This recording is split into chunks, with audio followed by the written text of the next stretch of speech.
Welcome to Crypto News Australia with me, Bianca McIntyre. Right now we've got Benjamin Hall, the founder of Crypto Catch-Up. Welcome, Ben. Thank you, good to be here. So tell us more about yourself in a few short sentences. How did you get involved in crypto? It's actually a bit of a funny story. I had a guy at my work who sent an email out one afternoon and said, "Hey, listen, I'm retiring." And I was like, "Wait a minute, you're so young, are you sure?" And it turns out that he was investing in Bitcoin many years ago, which got me to then start to have a look at the technology and some work that was put out by the CSIRO and really try and understand where was the value? Why did this happen? And that's led me to where I am now. So is that kind of a basis of why Crypto Catch-Up started, or is there some other story behind that?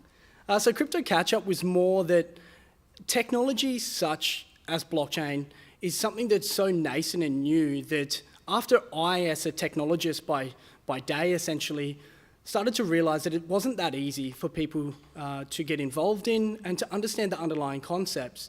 So I wanted to start pushing some educational content out to the community, out to the world, that was trying to break it down for them to make it a little bit easier. Simply because I started to see some people with that, I guess, human behaviour to be a little bit greedy and to start seeing some unfortunate elements to where there's new money.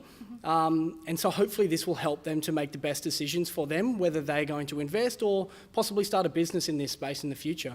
Okay, so these videos, are they mostly for beginners? Are they for the advanced crypto enthusiasts? Who are they for?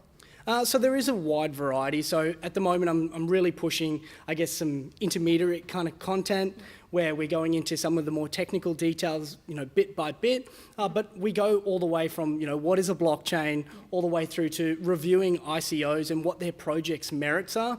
I'm not afraid to call some out and say, hey, listen, from a technology perspective, I don't know if this works. Okay, that's sounds like you're a bit of the black sheep in the crypto sphere. A little bit, yeah. But you don't only do these educational videos, you're also the ambassador for Etherland, is that correct? That's right, yeah. So tell us a bit more, what does that entail?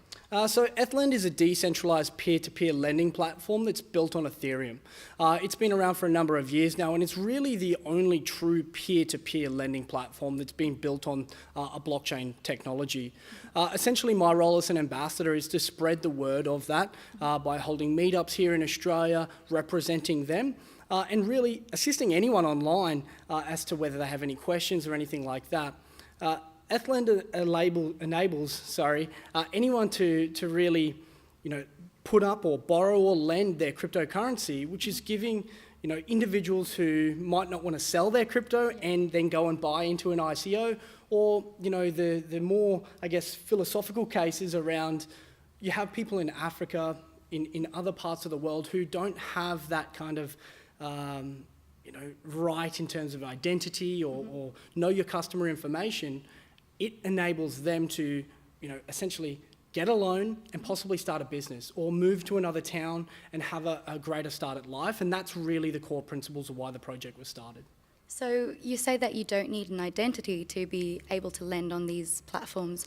How do you stop, I guess, the risks of lending with someone without an identity? Is there measures in place for that? Yeah, so with Etherland, it uses a collateralization. So it requires the actual borrower to put some form of cryptocurrency up to a certain percentile value. But one of the big advancements in what they're doing is using a gamified credit profile to actually essentially give you badges or gamify the whole process. So if you were to do, let's say, 5 loans in a row and you were to pay on time, you'd get a badge, and it's like building a reputation up without having to have, some sovereign identity that's been issued to you by your government, because like I said, in sub-Saharan Africa and other places, that might not be available to them. Okay, that's really good and that's really informative. Yeah. Where can people go to find out more about this, or maybe to contact you in case they needed you to talk about blockchain? Yeah, so Etherland.io is the actual website. For myself, I'm on a few different channels, so you can see Crypto Catch-Up on YouTube. You can contact me at ben@cryptocatchup.com if you have any advisory, and I have my website, cryptocatchup.com as well. From there, anything's possible. Just Google your name and they'll find you. That's right, Benjamin Hall Blockchain. I'm sure you'll find a few videos there and we'll be ready to rock and roll. Awesome. Thank you so much for your time today. You too. We really hope to speak to you again in the future, and I'll definitely check out some Crypto Catch-Up. Cheers. And thank you to our viewers out there for joining me, Bianca McIntyre, with Crypto News Australia, your #1 source for all things crypto and blockchain.